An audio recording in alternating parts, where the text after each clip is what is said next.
Hello everyone, my name is Michaela Miller and I'm a PhD candidate at James Cook University in the Australian Institute of Marine Science. Today I'm going to be presenting data from my first thesis chapter focused on microplastics in the central Great Barrier Reef surface waters. Microplastics are ubiquitous throughout the marine environment. However, this is highly variable based on geographic location, with minimal knowledge regarding the level of contamination in the Great Barrier Reef surface waters. Additionally, little is known about how time influences the abundance of microplastics found within an environment. One of the ways to assess both the baseline contamination of microplastics in the GBR, as well as how this may change temporally, is to frequently sample over time at a single location. In collaboration with the Integrated Marine Observing System, or IMOS here in Australia, AIMS has set up a marine monitoring program to collect monthly surface seawater samples during routine trips out to their national mooring stations. Seawater tows have been conducted every month at the station near Yongala, off the coast of Ayr in Queensland. What I'm going to cover today is just simply 3 years of this data, from September 2016 to September 2019. To begin, samples were collected by conducting 2 replicate 10-minute tows at the sea surface. Once back at AIMS facilities, cod ends were concentrated down further using a 40-micron sieve. Then these were stored in 50 ml jars until processing. A density separation protocol using a sodium chloride hypersaline solution was applied to these samples 3 times for maximum recovery. Following, the supernatant was decanted over 2 stainless steel filters and stored until microscopy and FTIR analysis could be done.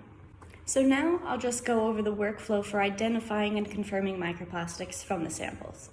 While visually scanning the filters under the microscope, any putative microplastics are photographed and physically characterized by color, size, and shape. Putative microplastics are then taken to the FTIR and micro-FTIR and scanned in ATR mode so that they can be searched against the Nicodome commercial libraries.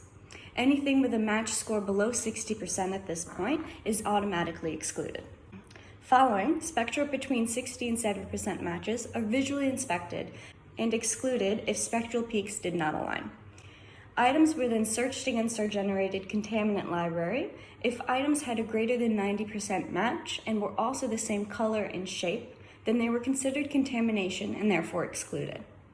All remaining items were then chemically assigned into one of the 5 major groups, including fully synthetic, semi-synthetic, biological, cotton, and inorganics. In total, there are 845 putative microplastics identified. 44 were excluded for being too large, so over that 5 millimeter size range. 53 were unable to be scanned, and 20 were excluded for having poor spectral matches. This left 728 items to be chemically assigned. 489 were either fully synthetic or semi-synthetic, and 239 were either biological, cotton, or inorganic in nature. No item was actually excluded based on it being field or lab contamination alone, which I think is pretty great. For the 489 that were fully synthetic or semi-synthetic, there were only fibers and fragments found. The most abundant type are polyethylene and polypropylene fragments, followed by both rayon and polyester fibers, including blends of the 2 polymers. Rayon blends include things like rayon polyester and rayon cotton, and polyester blends include mainly polyester and nylon. What's interesting about the polymer results is that despite these being surface seawater samples, there's still PVC and Teflon fragments that have been found, despite their densities suggesting otherwise. As mentioned before, only fibers and fragments were found within samples. All of these microplastics are considered to be secondary, with no primary microbeads found at all. The most predominant color was clear, followed by blue, white, and black.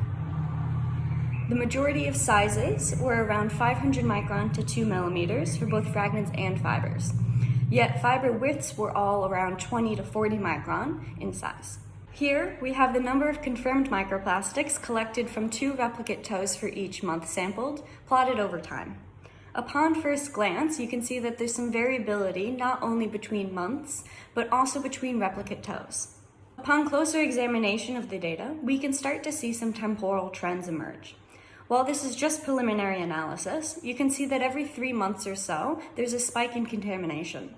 The high levels of contamination you see in April 2017 potentially comes from an increased river output following Cyclone Debbie in late March 2017.